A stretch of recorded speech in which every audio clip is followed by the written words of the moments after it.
실패하면 반역, 성공하면 2023년에 전두환 같은 사람이 있다면 그 사람은 군사반란에 성공할 수 있을까요? 2004년 당시 한 사단장은 언론에서 이렇게 말했죠. 지금은 군사반란은 불가능하다. 첫째, 모두가 휴대전화를 갖고 있기 때문에 보안 유지가 불가능하다. 둘째, 통금을 때리지 않으면 교통체증 때문에 제 시간에 맞춰 이동하는 게 불가능하다. 어찌저찌 설령 그날 밤새 군사반란에 성공했다 한들 다음날 국민이 가만 안 있는다. 정보 독점 이런 게 안 되니까 권력이 땡전 뉴스 같은 거 만들어서 이러쿵저러쿵 떠들어도 국민이 정권 하는 말을 안 믿어준다. 지금은 그 사단장이 말하던 그 시절에서부터도 20년이 더 지난 상황. 좀 있으면 2024년 아닙니까? 2004년에도 이미 불가능하다고 했는데 심지어 지금은 2004년에도 존재하지 않았던 것들이 있죠. 스마트폰 그리고 SNS입니다. 게다가 그 스마트폰이 지금 군의 하급 장교들에게는 물론 병사들도 반입할 수 있죠. 1979년에는 12.12 군사반란이 일어나던 그 9시간 동안 국민들은 무슨 일이 일어나고 있는지조차 몰랐습니다. 그런데 지금은 이 2023년엔 그 정도 규모의 병력이 막 서울 한복판에 들어와가지고 움직여야 된다? 육군 참모총장 공관에서 막 총질을 해야 된다. SNS에 바로 올라오죠. 그래서 지금은 완벽하게 정보를 통제하려면 보안사령부가 그냥 감청 정도 하는 걸로 그게 될까요? 무슨 공수여단을 6번에 출동시키기 전에 일단 KT, 카카오 본사 이런 데부터 쳐들어가야 합니다. 전 국토의 통신망부터 다 끊고 봐야 한다고. 그러려면 어쨌든 누굴 보내가지고 KT나 카카오 서버 이런 데를 타격해야 될 거 아닙니까? 이게 가능해요? 안 됩니다. 그 뻘짓 하는 과정이 실시간으로 다 공개될 겁니다. 역사를 아는 것도 좋지만 우리는 우리가 어떤 시대에 살고 있는지 좀 명확하게 인식할 필요가 있다고 봅니다. 제가 오늘 이 영상을 만들기로 결심한 건 서울의 봄 영화를 둘러싼 정치권의 쓸데없는 논평들을 보고 나서입니다. 이 기사를 한번 보세요. 민주, 너도 나도 서울의 봄 관람 후기, 윤 정부의 검찰 독재 공세. 요즘 영화 서울의 봄이 흥행가도를 달리고 있죠. 그래서 이 영화를 둘러싸고 특히 2030 세대에서 각종 챌린지들이 유행하고 있죠. 이 워치 차고 가가지고 영화 보는 동안 스트레스 수치가 얼마나 올라갔나, 심박수가 얼마나 높아졌나, 이거 인증하는 챌린지가 유행인데 그만큼 이 영화 보고 있으면 개빡친다는 거죠. 요즘 시대 기준으로 보면 참 어떻게 이런 일이 있을 수가 있나, 이런 일은 다시는 있어서는 안 된다, 뭐 이런 생각들 때문에 빡치는 건데, 그렇게 잘 만든 영화에 2030 MZ세대의 빡침 열풍이 흥행을 주도하다 보니 정치권에서도 이 코인 탑승을 하고 싶어 하는 게 좀 보이죠. 특히 민주당 진보 쪽에서는 너무 쉽게 독재라는 말을 소환하고 전두환 군사정부와 현 정부를 포개려고 드는 모습들을 보입니다. 아마 여러분들도 뉴스에서 자주 보실 거예요. 검찰 독재 이런 말들. 먼저 그럼 하나씩 짚어봅시다. 언론이 말하는 대로 이 영화에 대해 MZ들이 열광해서 흥행시키고 있다면 이 서울의 봄 열풍 중심에 왜 2030들이 있을까? 왜긴 왜입니까? 영화가 재밌거든요. 2030 세대가 생각하기에 윤석열 대통령이 지금 독재를 하는데 그 현 세태가 투영이 되어서 그 시국에 대한 답답한 마음을 영화로 푼다? 제가 보기엔 그런 거 없습니다. 아니 오히려 이 영화에는 그런 정치적 메시지가 개입을 안 하고 있기 때문에 2030 세대들이 더 재미있게 영화를 보고 오는 거죠. 젊은 사람들이 아무리 서울의 봄 보면서 나도 빡쳤다 이렇게 말한다고 해도 그 사람들이 무슨 좌빨이라서가 아니라 그냥 있는 그대로 전두환의 행태에 대해서 빡치는 거거든요. 이 영화를 보고 나와서 현재 정부 여당을 떠올리며 윤석열 대통령을 전두환으로 오버랩해서 보는 젊은 사람들은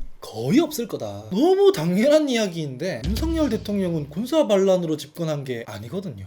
군사반란은커녕 윤석열 대통령은 군대도 안 다녀왔습니다. 하는 거 보면 군이 어떻게 움직이는지조차 모르는 것 같죠. 아마 견착도 못할걸? 물론 윤석열 대통령이 국정운영 잘못하고 있는 거 아주 많습니다. 그러니까 지지율이 저렇지. 그러면 거기에 대해 설득력 있는 논리로 비판하면 되는 거 아니겠습니까? 윤석열 대통령을 전두환에 오버랩 시키는 건 별로 설득력이 없을 거란 말이에요. 일단 팩트가 다릅니다. 윤석열 대통령이 어떻게 권력 잡았습니까? 선거에서 뽑혔잖아요. 아무리 윤석열 대통령을 미워하는 사람들이나 더불어민주당이 현 정부를 신군부에 비유하려고 하고 독재정부 운운하면서 과거에 군사 독재가 있었다면 지금은 검사 독재가 있다 이런 소리를 한다고 해도 젊은 사람들 귀에는 사실 씨알도 안 먹힙니다. 왜냐면 상당수에게는 본인들이 직접 뽑아놓은 대통령이거든요. 문재인 정부의 국정 운영을 마음에 들지 않아 했던 국민 다수가 더불어민주당에서 냈던 대통령 후보보다 국민의힘에서 냈던 대통령 후보를 선택했던 국민 다수가 현 정부를 만든 겁니다. 보안사도 탱크도 공수여단도 아니라 바로 투표가 만든 겁니다. 아니 그러니까 전두환처럼 군사반란한 게 아니라 국민이 직접 뽑아놓은 정부대로 독재 정부라고 하면 그거 뭐 민주당에 표준 사람이 아니고서야 기분이 나쁘겠죠. 유권자 중에는 윤석열 대통령이나 국민의힘도 싫지만 더불어민주당을 심판하고 싶었던 사람들도 있거든요. 그 사람들이 듣기에도 야 민주당 너네가 국민들한테 민심을 잃어가지고 심판받은 결과로 정권이 교체되어 버려서 이 난리인 건데 너희가 왜 다수 국민의 민심을 잃었는지를 좀 성찰해보는 게 먼저지. 그런 모습 하나도 안 보이고 현 정부를 독재 정부라고 규정하는 게 바람직하냐.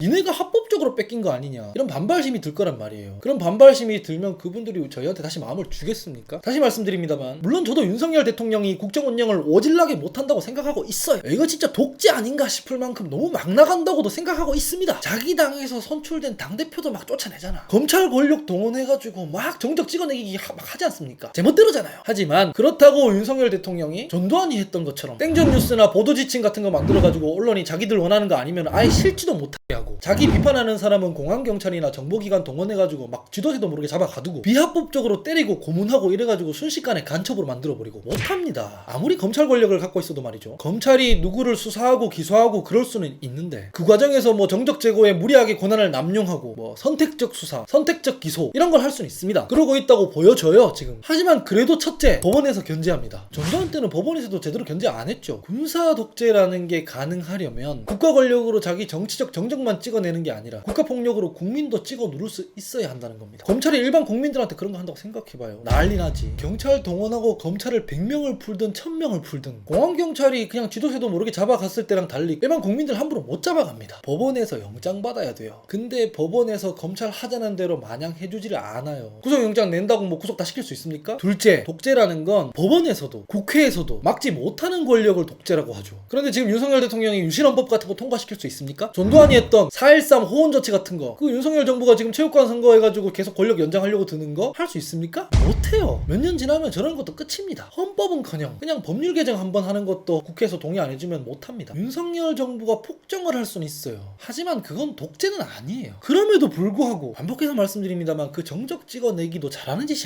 아니에요. 그게 단순하게 보면은 윤석열 대통령 입장에서는 자기 정적 한 명 찍어내는 것 같지만 좀 더 큰 민주주의적 관점에서 보면 증거도 없이 그 사람을 막 탄압하는 거, 그 사람을 지지하는 국민 30%를 무시하는 행위입니다. 한 나라의 대통령이 대놓고 그렇게 국민 30%를 적으로 돌리고 국정 운영 동력이 생길 수가 있겠습니까? 그건 멍청한 짓일 뿐이고 그런 걸 한다고 국민이 겁을 내지 않습니다. 지지율이 올라가지도 않죠. 화만 날 뿐입니다. 자꾸 저렇게 하다가 다음 선거에서 심판할 거라고 이를 바득바득 깔 뿐이죠. 윤석열 대통령이 전두환처럼 했다가는 애플워치 빡침 챌린지로 안 끝날 거란 말이죠. 2023년에 대한민국에서 전두환의 계획이 통하지 않는 이유는 역설적으로 바로 그런 역사를 거치면서 지금 한국은 79년도처럼 그렇게 만만한 나라가 아니기 때문입니다. 그런 만만한 나라가 아니기 때문에 무슨 공산 전체주의와의 싸움 운운하고 독재를 운운하고 그러면 국민들은 그런 말을 하는 권력이 더 싸늘하게 식어요. 니네들은 아직도 그렇게 대한민국이 우습냐? 이렇게 생각한단 말이에요. 더군다나 새로운 세대인 2030 세대들은 정치권이 그런 70년대 80년대 레토릭을 쓰면 쓸수록 요즘 시대에 대해서는 할 말이 없나 보네, 그렇게 인식한단 말입니다. 지금 한국은 이미 불가역적으로 누군가가 군사 반란을 일으키고 독재를 할 수 없는 나라가 되어버렸다는 걸, 그런 짓을 하려고 드는 세력이 있다면 그 세력은 영원히 괴멸하고 말 거라는 걸 너무나 잘 알고 있는 사람들이죠. 그런데 한국에서 이 사실을 모르는 척하는 유일한 집단이 있습니다. 바로 정치권이죠. 지금 우리를 실제로 위협하는 건 불평등이죠. 내가 집을 구하다가 사기당할 가능성이라고, 취업이 안 돼서 미래가 불안하고, 임금은 안 올랐는데 물가는 올라가지고 생활이 어려워지는, 다음 달 가스비, 이런 것들이 우리 삶을 위협하죠. 그런데 이런 거는 모르겠고 권력이 우리는 지금 공산 전체주의 세력과 싸워야 한다, 야당이 우리가 독재 정부랑 싸운다 이러면 어떻게 생각할까요? 그게 무슨 귀신 씨나라 까먹는 소리냐고 하죠. 실질적으로 자기 삶의 위협에 대해서는 생각도 안 해주는 그런 권력은 유권자들이 다음 선거에서 교체해버리려고 하죠. 지금 민주당의 주류 인사들은 말하자면 386 세대로서 실제로 전두환과 싸웠던 사람들이잖아요. 그 사람들로서는 그 투쟁을 세상에서 제일 잘해왔고 거기에 최적화된 정치를 해왔단 말이죠. 그러니까 자꾸 모든 투쟁에 있어서 상대방을 전두환화해서 생각하는 경향이 있습니다. 근데 우리가 좀 합리적으로 냉정하게 생각을 해보면 가령 뭐 언론 권력, 재벌 권력, 검찰 권력 이런 것들을 고칠 필요가 있다고 한다면 그건 이제 개혁을 해야 되는 대상이잖아요. 하지만 전두환은 개혁의 대상이 아니거든요. 국권을 찬탈하고 체육관 선거로 자기 권력 유지하는 독재자를 뭔 개혁을 합니까? 소홀해 보면서도 왜 헌병감이 이런 얘기 하잖아요. 아니 군사 반란하는 놈들을 뭘 달래고 협상을 하냐고. 맞는 말이거든요. 전두환은 개혁이 아니라 그냥 끌어내려야 하는 존재거든. 그런데 언론은, 검찰을 포함한 권력기관들은, 재벌은 끌어내리고 없애고 이럴 수 있는 대상이 아니죠. 고쳐야 되는 겁니다. 고쳐야 되는 거. 개혁해야 되는 겁니다. 우리가 언론 환경을 정상화시킨다, 재벌이 자본시장을 교란하지 않도록 더 합법적인 기업으로 만든다, 검찰에 대한 더 효과적인 민주적 통제 방법을 고민한다 라고 했을 때 이거는 전두환 끌어내리는 문제랑은 다른 방법론을 고민해야 되는 거거든요. 그런데 그렇게 모든 사회 문제를 전두환 같은 절대 악으로 상정하면 개혁이라는 것도 뭔가를 수정하고 통제하고 그런 정책적인 고민을 하는 게 아니라 악을 때려잡는 방식으로 자꾸 고민하게 된다고. 기레기 때려잡고 그냥 검찰 없애버리고 재벌 해체시켜버리고 이렇게 하면 뭐 하나 성공하지 못한단 말이죠. 저는 민주당에서 시대 정신을 고민할 때 이런 태도를 조금 고려해야 된다고 생각을 합니다. 개혁을 너무 정의 이런 것과 동의어로 본단 말이에요. 이걸 넘어서는 태도로 정책을 디자인해야 된다. 그게 민주당의 다음 미래를 준비하는 방식이어야 한다. 이렇게 생각하거든요. 사실 반공이나 군사 독재라는 시대적 과제는 이미 클리어하고 지나와 버렸죠. 그래서 지금 시대 정신에 맞는 이야기, 지금 시대가 안고 있는 문제에 대해 해결할 수 있는 대안이 뭔가, 이런 걸 갖고 좀 논의하고 싸워야 되는 건데, 정치권이 서로 이 과거의 망령들과 싸우고 있는 상황에서 한국의 복잡다단한 문제가 풀리기는커녕 제대로 논의조차 되지 않고 있는 거죠. 그러니까 좌든 우든 많은 국민들이 이렇게 생각을 하는 겁니다.